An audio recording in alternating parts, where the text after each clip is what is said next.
आज टेस्ला अपनी कारों में उन्नत तकनीक को आगे बढ़ा रहा है और बाजार पर कब्जा करने की कोशिश कर रहा है। क्या ऐसा हो सकता है कि वह $25,000 वाली टेस्ला, जिसका सभी को इंतजार है, हमें असली कहानी से भटका रही है? बाहर से देखने पर यह एक किफायती इलेक्ट्रिक कार लगती है, जैसे टेस्ला आखिरकार आम लोगों के लिए कार बना रहा है। लेकिन क्या हो अगर यह सिर्फ एक दरवाजा हो और असली सौदा इसके पीछे छुपा हो? सोचिए जरा, एक ऐसी कंपनी जो सालों से एआई, फुल सेल्फ ड्राइविंग और रोबोट एक्सियस की बात कर रही है, वह अचानक सिर्फ एक सस्ती कार पर ही क्यों ध्यान केंद्रित करेगी? क्या सच में मुनाफा कारें बेचकर ही कमाया जाएगा? या फिर यह कार बस एक खामोश मशीन है जो हर दिन सड़कों से डेटा इकट्ठा करेगी, जिससे टेस्ला की प्रणालियां और तेज और स्मार्ट बनेंगी?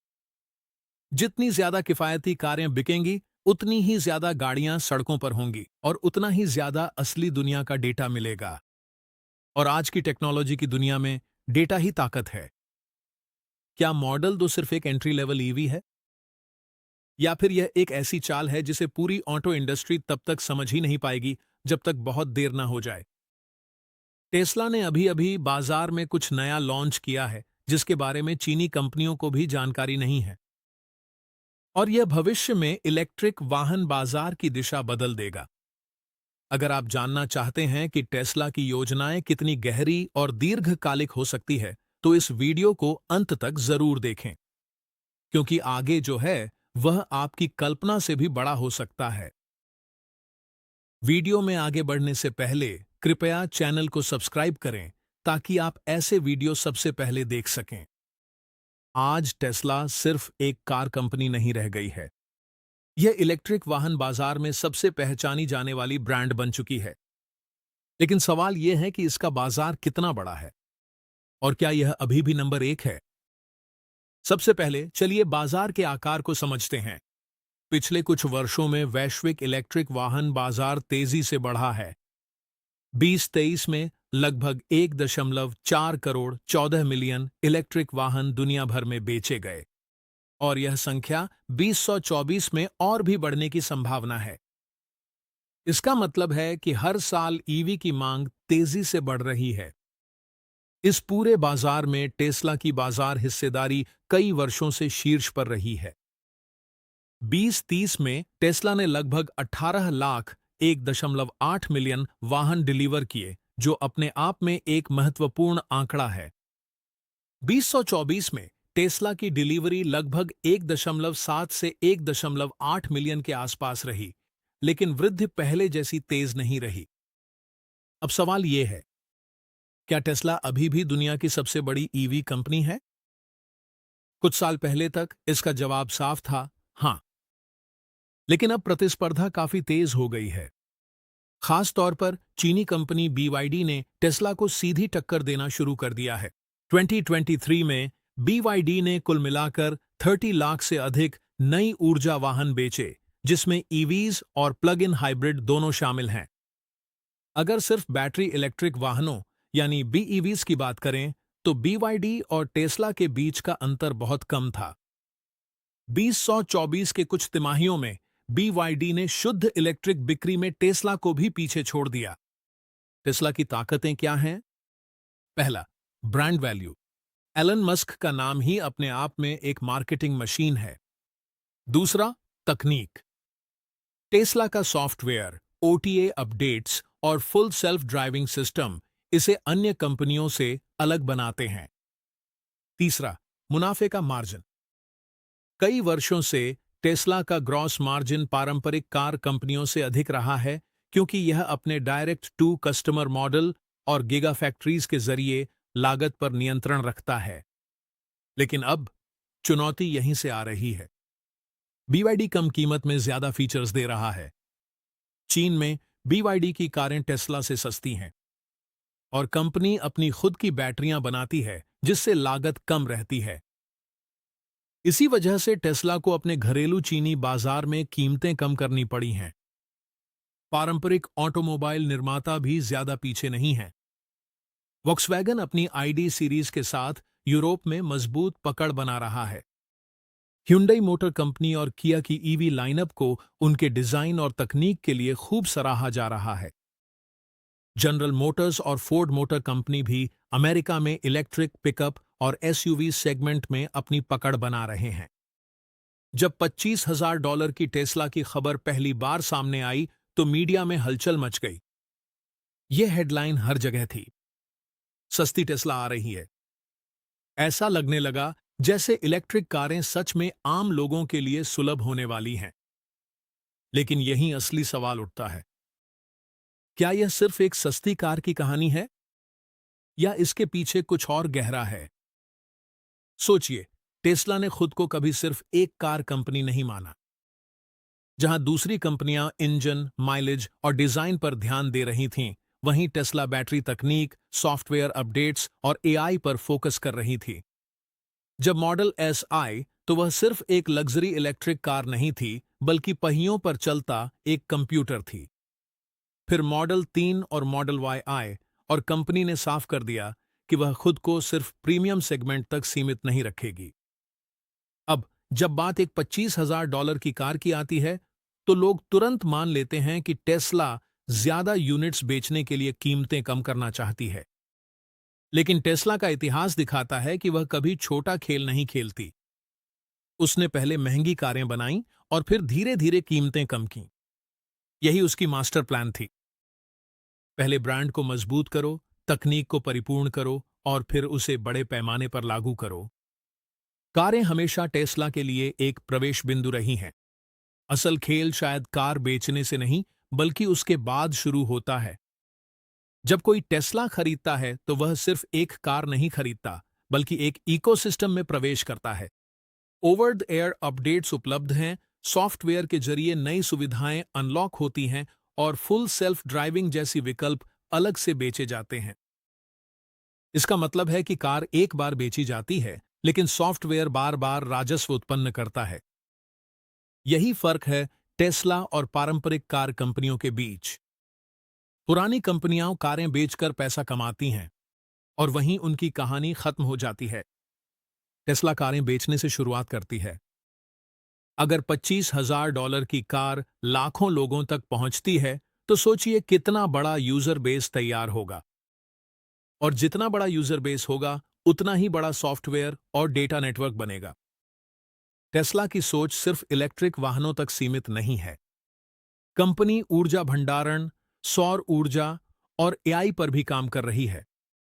एलन मस्क ने बार बार कहा है कि भविष्य एआई और ऑटोमेशन का है। तो अगर सस्ती टेस्ला कारें सड़कों पर आती हैं, तो वे सिर्फ परिवहन ही नहीं देंगी। वे डेटा इकट्ठा करेंगी, एआई को ट्रेन करेंगी और कंपनी की बड़ी सोच को आगे बढ़ाएंगी। तो क्या $25,000 की टेस्ला सिर्फ एक सस्ता सपना है?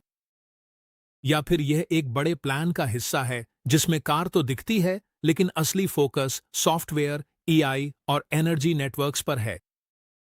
शायद ये सस्ती कारें लोगों को आकर्षित करने का तरीका है, ताकि ज्यादा से ज्यादा लोग इस इकोसिस्टम में आएं, रोबोटैक्सी एंड गेम तक पहुंचें। अब सोचिए, अगर फुल सेल्फ ड्राइविंग सच में पूरी तरह विकसित हो जाए तो क्या होगा?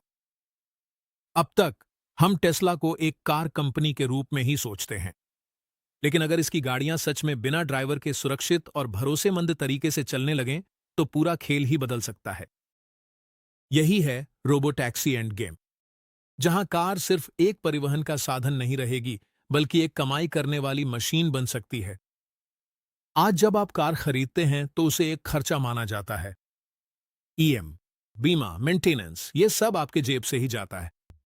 लेकिन अगर वही कार आपके काम के घंटों के बाहर सड़क पर चलकर लोगों को छोड़ने लगे, तो तस्वीर बदल जाती है।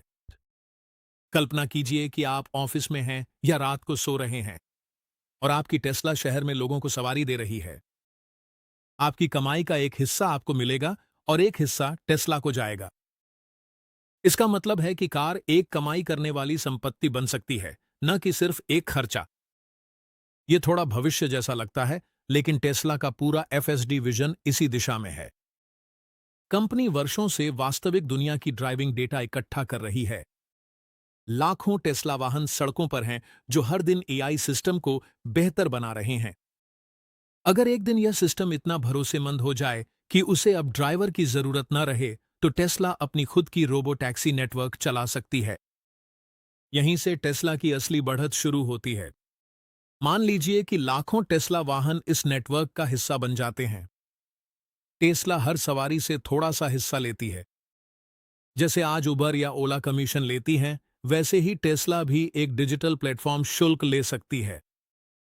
एकमात्र फर्क यह होगा कि ड्राइवर इंसान नहीं, बल्कि सॉफ्टवेयर होगा, और सॉफ्टवेयर की लागत एक बार की है, लेकिन कमाई बार बार होती रहेगी। यह मॉडल वास्तव में आवर्ती आय का अर्थ दर्शाता है। कार एक बार बेची जाती है, लेकिन रोबोटैक्सी नेटवर्क वर्षों तक राजस्व उत्पन्न कर सकता है। अगर कोई वाहन दिन में कुछ घंटों के लिए भी सवारी उपलब्ध कराता है, तो वह हर महीने अच्छा खासा राजस्व उत्पन्न कर सकता है, जिसमें से एक हिस्सा मालिक को और एक हिस्सा टेस्ला को जाएगा। जितने अधिक वाहन होंगे, नेटवर्क उतना ही बड़ा होगा और राजस्व भी उतना ही अधिक होगा। यहीं पर यह मुद्दा उस किफायती कार से फिर जुड़ जाता है। अगर टेस्ला $25,000 की कार बनाती है और लाखों लोग उसे खरीदते हैं, तो वही कारें भविष्य में रोबोटैक्सी फ्लीट का हिस्सा बन सकती हैं। इसका मतलब यह है कि सस्ती कारें बेचना केवल अपने कारोबार का विस्तार करने के बारे में नहीं है। यह भविष्य के नेटवर्क की नींव भी रख सकता है। लेकिन इसमें जोखिम भी शामिल हैं। एफएसडी को पूरी तरह से परिपक्व होना चाहिए। सरकारी मंजूरी आवश्यक है। एक सुरक्षा, ये एक अहम मुद्दा होगा। यदि सिस्टम में खराबी आती है तो विश्वास टूट सकता है। इसलिए यह रास्ता आसान नहीं है। लेकिन अगर यह सफल रहा, तो यह कार उद्योग को पूरी तरह से बदल सकता है।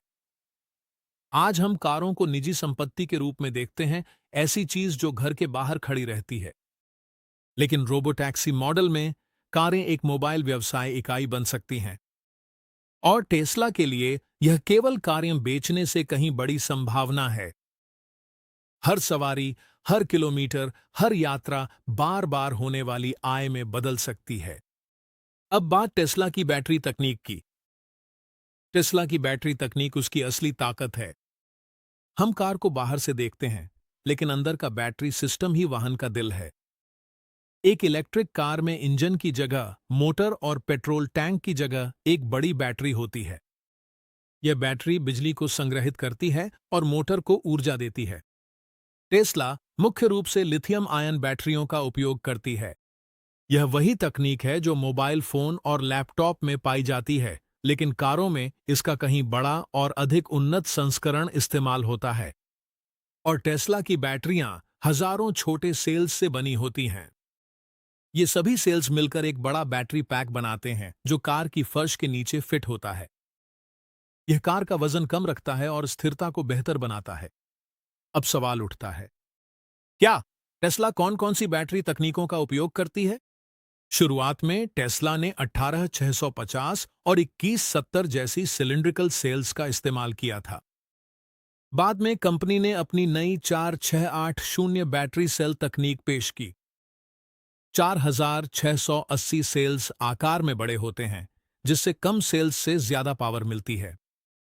इसका फायदा यह है कि बैटरी पैक को हल्का और सस्ता बनाया जा सकता है, जिससे कार की रेंज बढ़ जाती है। कुछ टेस्ला मॉडल्स में एलएफपी यानी लिथियम आयरन फॉस्फेट बैटरियां भी इस्तेमाल होती हैं, खासकर स्टैंडर्ड रेंज वेरिएंट में। एलएफपी बैटरियां थोड़ी भारी होती हैं और इनकी ऊर्जा घनता कम होती है, लेकिन इन्हें ज्यादा सुरक्षित माना जाता है और इनकी उम्र भी लंबी होती है। लॉन्ग रेंज और परफॉर्मेंस मॉडल्स आमतौर पर निकल आधारित एनसीए या एनसीएम बैटरियों का इस्तेमाल करते हैं, जो ज्यादा ऊर्जा स्टोर कर सकती हैं और लंबी रेंज देती हैं। रेंज की बात करें तो टेस्ला अलग अलग मॉडल्स के हिसाब से अलग अलग रेंज ऑफर करती है। उदाहरण के लिए, मॉडल 3 का स्टैंडर्ड रेंज वेरिएंट लगभग 400 से 450 किलोमीटर तक जा सकता है, जबकि लॉन्ग रेंज वर्जन 500 से 600 किलोमीटर तक पहुंच सकता है। यह ड्राइविंग स्टाइल और परिस्थितियों पर निर्भर करता है। मॉडल वाई भी लगभग 450 से 550 किलोमीटर की रेंज ऑफर करता है। प्रीमियम मॉडल्स जैसे कि model S long range 600 kilometre से ज्यादा की रेंज दे सकता है। ये आंकड़े देश और टेस्टिंग स्टैंडर्ड्स के अनुसार थोड़ा बहुत बदल सकते हैं। टेस्ला की बैटरियां न केवल ऊर्जा संग्रहित करती हैं, बल्कि इनमें एक स्मार्ट सिस्टम भी जुड़ा होता है, जिसे बैटरी मैनेजमेंट सिस्टम कहा जाता है। यह सिस्टम हर सेल की निगरानी करता है, उसके चार्ज स्तर और तापमान को नियंत्रित करता है। अगर बैटरी ज्यादा गर्म हो जाती है, तो एक कूलिंग सिस्टम उसे ठंडा कर देता है। टेस्ला का थर्मल मैनेजमेंट काफी उन्नत माना जाता है, क्योंकि बैटरी की सेहत सीधे उसकी उम्र और प्रदर्शन से जुड़ी होती है। चार्जिंग भी टेस्ला की एक बड़ी ताकत है।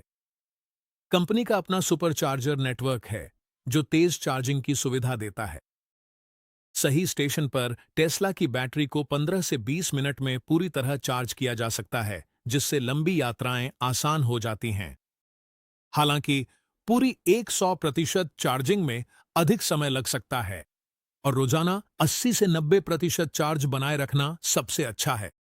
एक और महत्वपूर्ण बात, टेस्ला लगातार बैटरी की लागत कम करने पर काम कर रही है।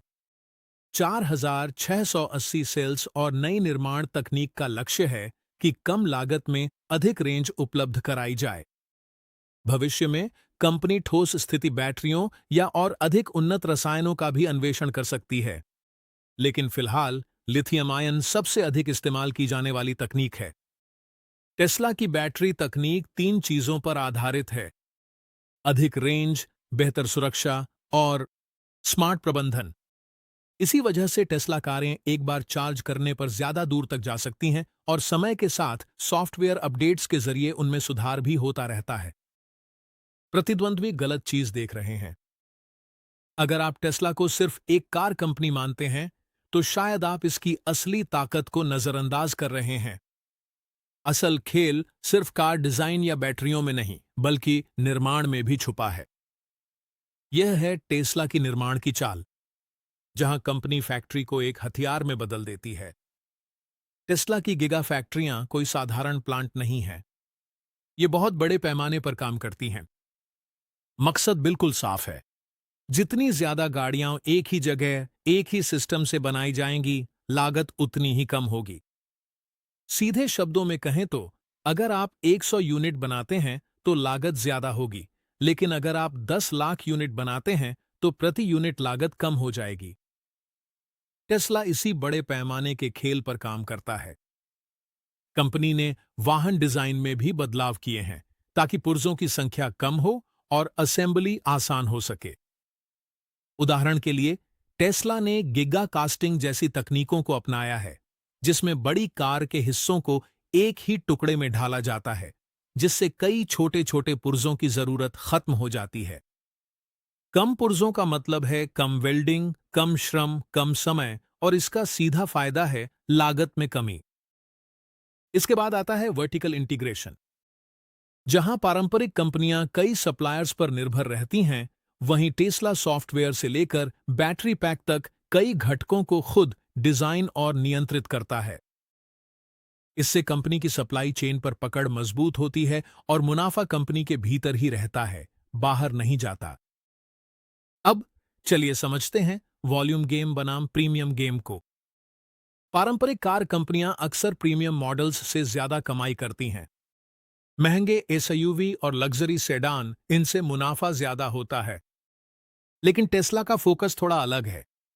इसने शुरुआत प्रीमियम मॉडल्स से की थी, लेकिन अब यह वॉल्यूम की ओर शिफ्ट हो गया है। मॉडल 3 और मॉडल वाई इसके उदाहरण हैं।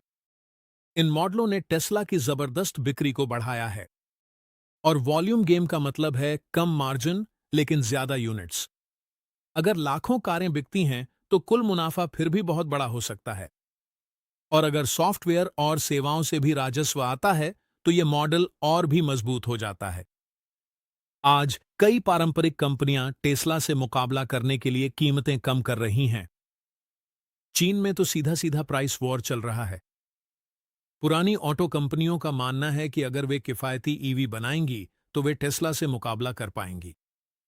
लेकिन शायद वे केवल सतही प्रतिस्पर्धा ही देख पा रही हैं। टेस्ला की असली दौड़ एआई और सॉफ्टवेयर में है।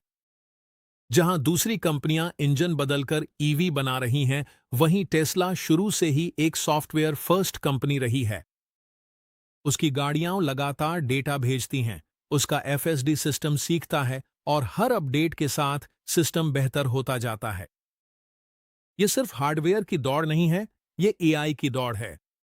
यहां फोकस का फर्क साफ नजर आता है। पुरानी कंपनियां फैक्ट्रियों को पुराने नजरिए से देखती हैं, बनाओ, बेचो और खत्म। टेस्ला फैक्ट्रियों को एक टेक कंपनी की तरह देखती है। Automation, robotics, data analysis. उनके लिए कार एक डिजिटल प्लेटफॉर्म है और यही फर्क भविष्य तय कर सकता है। अगर कोई कंपनी सिर्फ कीमतें घटाकर जीतने की कोशिश करती है तो वह अपने मार्जिन खो सकती है। लेकिन अगर कोई कंपनी लागत भी घटाती है, वॉल्यूम बढ़ाती है और एआई सॉफ्टवेयर में आगे रहती है तो वह लंबे समय तक मजबूत बनी रह सकती है। इसका मतलब यह नहीं है कि टेस्ला को चुनौतियां नहीं हैं। प्रतिस्पर्धा जबरदस्त है, खासकर चीन में। लेकिन तस्वीर साफ है। कुछ कंपनियां अभी भी कीमतों की जंग में उलझी हैं, जबकि टेस्ला फैक्ट्री के पैमाने, लागत नियंत्रण और एआई की बढ़त पर ध्यान दे रही है। वह जोखिम जिसका कोई जिक्र नहीं करता। जब भी टेस्ला और उसकी फुल सेल्फ ड्राइविंग एफएसडी की बात होती है तो ज्यादातर लोग सिर्फ उसके भविष्य, रोबोटिक टैक्सियों और राजस्व की ही चर्चा करते हैं। ऑटोमेशन और बड़े बदलावों की बात होती है, लेकिन एक सच्चाई है जिस पर कम ही चर्चा होती है। हर बड़े प्लान के साथ एक बड़ा जोखिम भी आता है और यही वह जोखिम है जिसका कोई जिक्र नहीं करता। पहला जोखिम है नियामक जोखिम, यानी सरकारों और कानूनों से जुड़ा खतरा। देखिए, अगर एफएसडी पूरी तरह से बिना ड्राइवर के चले तो इसे मंजूरी कौन देगा? हर देश के अपने ट्रैफिक नियम और सुरक्षा मानक होते हैं। अगर किसी भी देश में सिस्टम को पूरी तरह से स्वायत्तता नहीं मिलती तो टेस्ला का पूरा रोबोटिक टैक्सी मॉडल अटक सकता है। मान लीजिए तकनीक तैयार है, लेकिन सरकार कहती है कि पूरी तरह से स्वायत्त ड्राइविंग की अभी अनुमति नहीं है, तो योजना रुक जाएगी। दूसरा बड़ा मुद्दा है दुर्घटनाएं और सुरक्षा। अगर एफएसडी के साथ कोई बड़ी दुर्घटना होती है तो मीडिया और जनता की प्रतिक्रिया बहुत तीव्र हो सकती है। सिर्फ एक या दो घटनाएं भी भरोसे को हिला सकती हैं। चाहे तकनीक कितनी भी उन्नत क्यों ना हो, सड़क पर 100% पूर्णता हासिल करना बेहद मुश्किल है। और अगर जनता का भरोसा टूटता है तो नियामक दबाव और भी बढ़ सकता है। अब आइए प्रतिस्पर्धा की बात करते हैं। टेस्ला ही एकमात्र कंपनी नहीं है जो स्वायत्त ड्राइविंग पर काम कर रही है। बड़ी टेक कंपनियां और कार निर्माता भी इस दौड़ में हैं। कुछ कंपनियां लाइडार अपना रही हैं, कुछ अन्य अलग अलग एआई मॉडल विकसित कर रहे हैं। अगर कोई दूसरी कंपनी और भी सुरक्षित और सस्ती स्वायत्त तकनीक लेकर आती है तो टेस्ला की बढ़त कम हो सकती है। इसके अलावा चीन जैसे बड़े बाजार में घरेलू कंपनियां तेजी से प्रगति कर रही हैं। अगर वहां स्थानीय ब्रांड्स स्वायत्त प्रणालियों में बढ़त हासिल कर लेते हैं तो टेस्ला के लिए अपनी पकड़ बनाए रखना मुश्किल हो सकता है। तीसरा और शायद सबसे कठिन हिस्सा है निष्पादन की चुनौती। योजना बनाना आसान है, लेकिन उसे लागू करना मुश्किल है। ईएफएसडी को लाखों अलग अलग परिस्थितियों में काम करना होगा। बारिश, बर्फ, कोहरा, खराब सड़कें, अप्रत्याशित इंसान या जानवरों से सामना। दुनिया भर की सड़कें एक जैसी नहीं होती। अमेरिका और यूरोप में एक तरह की ट्रैफिक प्रणाली है, जबकि भारत या एशिया के कुछ हिस्सों में यह पूरी तरह अलग है। सिस्टम को हर जगह विश्वसनीय बनाना आसान नहीं है। फिर आता है पैमाने का मुद्दा। अगर एक रोबोटैक्सी नेटवर्क बनाना है तो उसे बहुत बड़े पैमाने पर चलाना होगा। सर्वर, डेटा प्रोसेसिंग, अपडेट्स, ग्राहक सहायता, हर चीज मजबूत होनी चाहिए। एक छोटी सी गड़बड़ी भी बड़े नेटवर्क पर बड़ा असर डाल सकती है। और सबसे महत्वपूर्ण बात, उम्मीदें बहुत ऊंची हैं। एलन मस्क ने बार बार समय सीमा बताई है, लेकिन तकनीक को अपेक्षा से अधिक समय लग सकता है।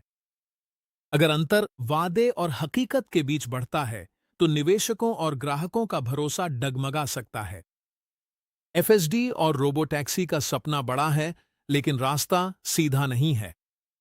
कानून, सुरक्षा, प्रतिस्पर्धा और असली दुनिया की जटिलताएं ये सभी टेस्ला के सामने बड़ी चुनौतियां हैं। यह वह जोखिम है जिसके बारे में कम बात की जाती है, क्योंकि कहानी उतनी चमकदार नहीं है जितनी दिखती है। सवाल यह नहीं है कि टेस्ला कोशिश नहीं कर रही है। सवाल यह है कि क्या वह इन सभी बाधाओं को पार कर पाएगी? इसका फैसला आने वाले वर्षों में होगा। अगर आपको ऐसी गहराई से और तथ्यों पर आधारित वीडियो पसंद है, तो चैनल को अभी सब्सक्राइब करें ताकि हर बड़ा अपडेट सबसे पहले आप देख सकें।